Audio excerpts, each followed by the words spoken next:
Ladies and gentlemen, Edward Albee.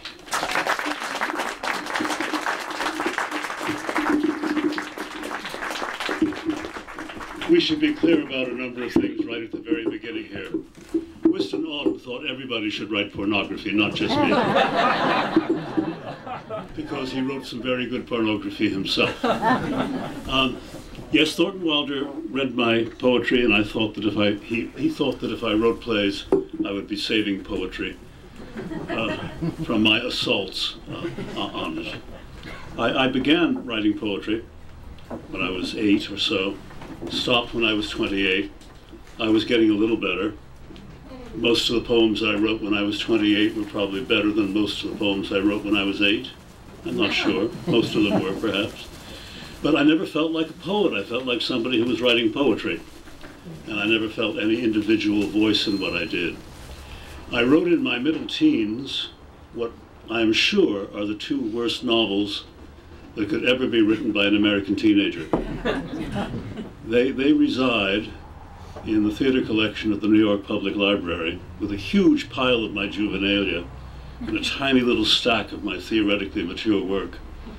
They exist there with the admonition that they may be examined and read by any scholar wishing to gain a more comprehensive misunderstanding of what I've been about.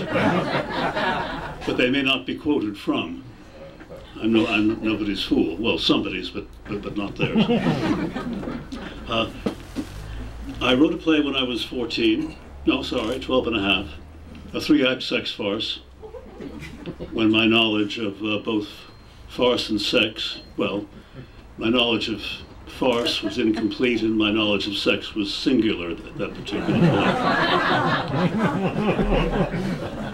And with the exception of a play, believe it, in rhymed couplets that I wrote when I was in my early 20s called The Making of a Saint, I didn't write another play until I wrote the Zoo Story when I was 28.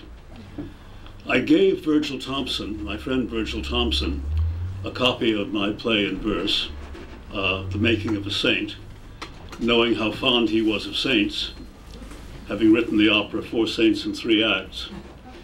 And he read my play and he told me that he had quite enough to do with saints, thank you very much. So I really didn't become a playwright until I was 28 years old. Here's something rather important though. When I was 8, I started drawing and painting. And when I was 10, I discovered Bach. And I realized that I really, more than anything else in the world, wanted to be a composer.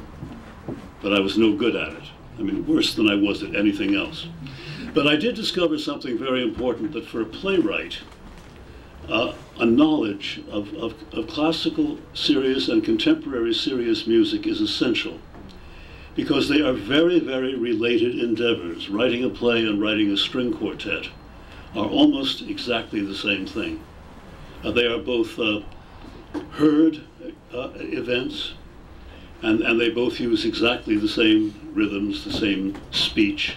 Music and drama are enormously closely related. So, any young playwrights out there, please study your Bach, study your Beethoven, study your Anton Webern.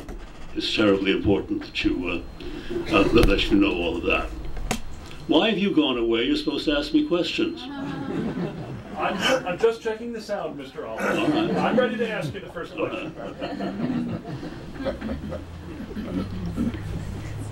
I will ask you the first question then.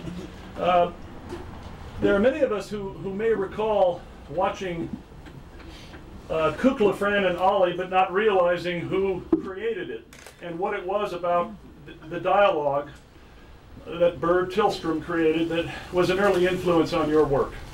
Well, how many of you remember Kukla, Fran, and Ollie? Good. Thank heavens there are some of you besides me who do. I've had a number of things in my life that have affected my life as a playwright. Probably the first theater I was ever sent to when I was 6 years old, and my family sent me from Larchmont, New York into New York City with my nanny to see a musical. It was called Jumbo, and it had in it 2 stars, Jimmy Durante and a small elephant. It was hard to tell the two apart, but no matter. The absurdity of that particular musical stuck with me for a very long time, and the magic that you could put an elephant on stage with a person and make theater out of that. That was my first theatrical experience, and I appreciated it greatly. Probably the second one that had a very important influence on me, and I want another show of hands. Who ever saw a show called Hell's A-Poppin'?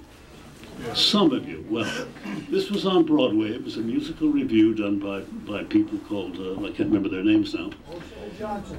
Harvey? Olson and Johnson. Olson and Johnson, thank you very much. And it was my first experience of the theater of the absurd, long before anybody knew there was anything like the theater of the absurd. Because when the show began, before the show began, you were coming in and there was a man standing in the lobby with a small plant. And he was calling out and saying, "A plant for Mr. Johnson, plant for Mr. Johnson." Intermission. You came out for intermission. The same man was standing there, and there was a large plant about 8 feet tall, and he was saying, "Plant for Mr. Johnson, plant for Mr. Johnson." You came out at the end of the show, and there was a huge tree in the lobby, and the guy was calling out, "Tree for Mr. Johnson, tree for Mr. Johnson." Pure theater of the absurd. They had hired false ushers for the show to take people to wrong seats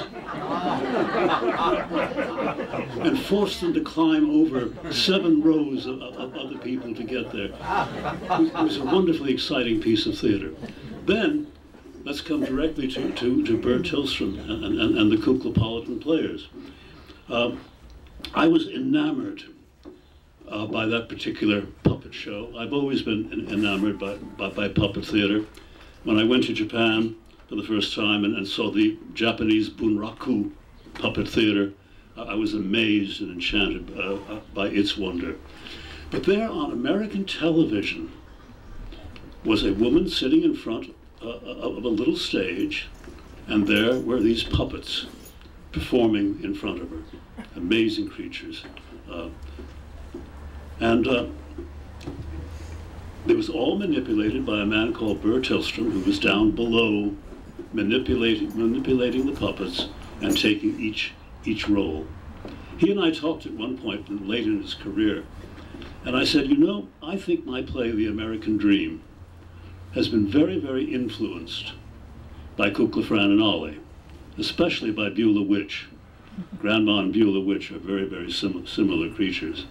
And I said, "Burr, why don't you do a stage version of The American Dream with the Kuklopolitan Players, with the puppets?"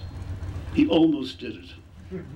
It would have been absolutely wonderful if he'd been able to. But I watched that program and I believed these creatures. They were real to me, absolutely real.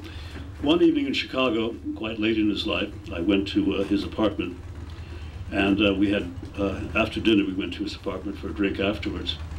And I was sitting in the living room, and Burr said, "Excuse me," and he went into another room and left the door ajar.